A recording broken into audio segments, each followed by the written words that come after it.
Let's talk with youth leaders এ আপনাদের স্বাগতম। আজকে প্রথম পর্ব অনুষ্ঠিত হবে। আজকে আমাদের অতিথি হিসেবে উপস্থিত আছেন পটিয়া স্টুডেন্ট ফোরাম চট্টগ্রাম বিশ্ববিদ্যালয়ের সম্মানিত সভাপতি জনাব মোহাম্মদ রাব্বি।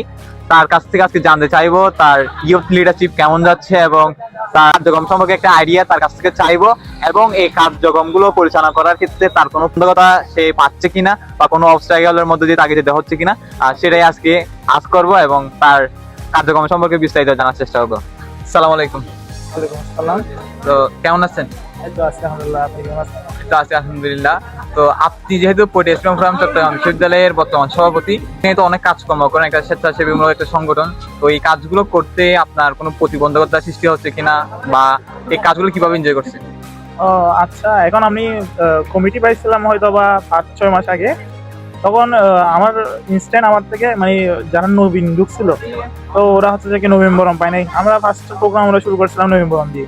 তারপর আমরা পটিয়া কেন্দ্রে কিছু কাজ করছিলাম, বৃক্ষরোপণ, এবং এরপরে আমাদের যেটা বার্ষিক যেটা রেগুলার রুটিনের একটা চড়ুইবাতি হয় সেটা করছিলাম। আর আর এখন আমরা যেটা করতেছি সেটা হচ্ছে এডমিশন বাস নিয়ে, ওটা নিয়ে একটা আমি বিস্তারিত বলবো। কারণ যখন আমি এডমিশন দিয়েছিলাম তখন আমি একদিন লোকাল আসছিলাম, আমি ডাইরেক্ট ইঞ্জিনিয়ার আসছিলাম, তো আরেকদিন আসছিলাম আমি লোকালে। তো পটিয়া থেকে আমার চট্টগ্রাম বিশ্ববিদ্যালয়ে আসতে আমার প্রায় 4 ঘন্টা লাগছিল। ইভেন মুরাদপুর থেকে যে মানে বাস যেগুলো আছে ওগুলো ভাড়া নর্মালি 30 টাকা, 25 টাকা 30 টাকা এরকম আশেপাশে আছে। তখন আমার থেকে ভাড়াটা নিয়েছিল 80 টাকা, এবং সেটা 0 পয়েন্টে নামাই যায় না, সেটা আমাকে নামাই দিয়েছে চিরাং ভার্সিটির 1 নম্বর গেটে।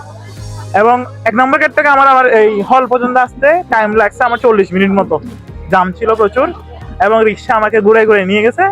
আর আমার ভাড়াটা নিচ্ছে প্রায় 100 টাকা ওখান থেকে। তো আমি আমার পার্সোনাল লাইফ থেকে এই জিনিসটার জন্য আমি একটু মানে কি খুব সিরিয়াস ভাবে কাজ করছি, যাতে বাসে অ্যাটলিস্ট পটিয়া থেকে যারা আসে ওরা যাতে কি কোনো ধরনের নার্ভাসনেসের কোনো সৃষ্টি না হয়। ওরা পরীক্ষার আগ মুহূর্তে যদি এগুলো ফেস করে বা এরকম যদি নার্ভাসনেস কাজ করে, ওরা পরীক্ষাটা অবশ্যই ওই কনসেন্ট্রেট দিয়ে দিতে পারবে না। ওর প্রিপারেশন যদি ভালো নিয়ে আসে ওইখানে যে ভয় পাবে। কিছুক্ষণ আগে মেয়েটা তোমার হচ্ছে কি ক্যালকুলেটার পাই নাই, ও পুরো নার্ভাস হয়ে গেছে। তো আমার থেকে ওই জিনিসটা ব্যবস্থা করে দেওয়া লাগছে। এখানে এই জিনিসটা যদি আমি না থাকতাম বা আমাদের পটিয়ার কেউ না থাকতো, পটিয়ার সব না থাকতো, এ কোত্থেকে ম্যানেজ করতো জিনিসটা, এখানে একটা প্রশ্ন আছে। আর অনেকের পটিয়ার আসতেছে, আমরা শুধু পটিয়াতে বাস যেটা দিচ্ছি সেটা মোটামুটি কোচিং সেন্টার থেকে ওখানে দিচ্ছে বাস, কিন্তু আমরাও দেওয়ার চেষ্টা করছি যাদের আসলে লাগবে বাসটা। অনেকে আছে আর্থিকভাবে মানে অসচ্ছল পরিবার থেকে বিলং করতেছে, কিন্তু পড়ালেখা মানে ভার্সিটিতে আসবে, ওদের জন্য মূলত আমরা বাসটা দিচ্ছি, প্রোভাইড করছি ওদের জন্য, যাতে ওরা এসে চিনে। এবং আমরা ওদেরকে হল পর্যন্ত নিয়ে যাচ্ছি যাতে ওরা কোনো এটা রিল্যাক্স পরীক্ষাটা দিতে পারে। আমাদের পটিয়া থেকে মেধাবীরা হচ্ছে কি উঠুক, এটা হচ্ছে আমাদের প্রত্যাশা। আর আমরা এখানে হেল্প ডেস্কও দিচ্ছি, পটিয়া থেকে আরো অনেকে আছে, ওনারাও আসবেন এবং ওনারা আমাদের থেকে এখানে কি সার্ভিসটা গ্রহণ করবেন আমাদের হেল্প ডেস্ক থেকে। এছাড়াও আমার পটিয়া নিয়ে আরো কিছু চিন্তা আছে, একটা সেমিনার করার একটা প্ল্যান আছে, শিক্ষা সেমিনার পটিয়ার শিক্ষার্থীদের জন্য, ওরা উচ্চশিক্ষা গ্রহণ করবে, এগুলোই আর কি ভাই। আচ্ছা, তো পটিয়াকে নিয়ে যেহেতু আপনারা পটিয়া স্টুডেন্ট ফোরাম, সেহেতু পটিয়া রেস্টুরেন্টকে নিয়ে আপনাদের সমস্ত পরিকল্পনা থাকা উচিত এবং আশা করি আছে। তো আরো কিছু পরিকল্পনা যদি আমার সাথে হ্যাঁ, ওই বললাম আমরা একটা সেমিনার করবো, শিক্ষা সেমিনার। ওখানে আপনার যারা আমাদের পটিয়ার এক্স স্টুডেন্ট আছে, ভালো ভালো জায়গায় আছে, কুয়েট মেডিকেল অনেক জায়গা থেকে কিন্তু ভালো ভালো জায়গায় আছে, ঠিক আছে। তো ওই এনে এদেরকে হচ্ছে কি দেবো, মানে মোটিভেশন দেবো আর কি, যাতে, এবং ওদের সাথে একটা পার্সোনাল কি করে দিব, আমরা কানেকশন করে দিব, যাতে করে ওরা যে কোনো পর্যায়ে যাতে ওরা ওই জিনিসটা ফেস না করে, ওই যে অবস্টেকল যেটা সেটা ফেস না করে।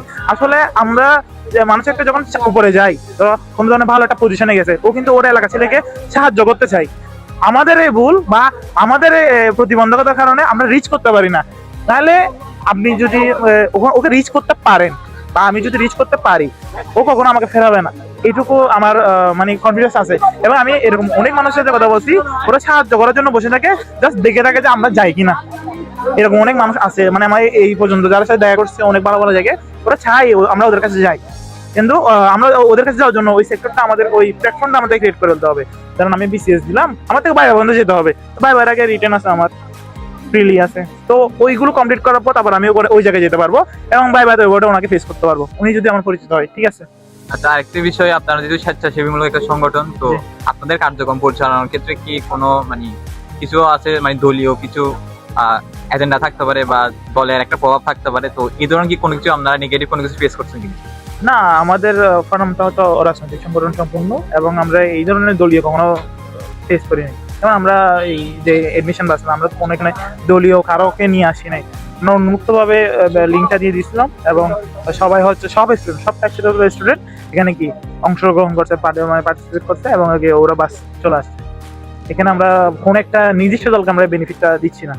ধন্যবাদ এবং আপনার কাজের জন্য শুভকামনা। আশা করছি আপনার হাত ধরে কোটিয়া স্টুডেন্ট ফোরাম অনেক দূরে এগিয়ে যাবে ইনশাল্লাহ। আপনার জন্য দোয়া রইল। ধন্যবাদ সবাইকে, ধন্যবাদ। দেখা হচ্ছে পরবর্তী কোনো ভিডিওতে। সবাই ভালো থাকবেন, সুস্থ থাকবেন, আমাদের সাথে থাকবেন। সালাম আলাইকুম।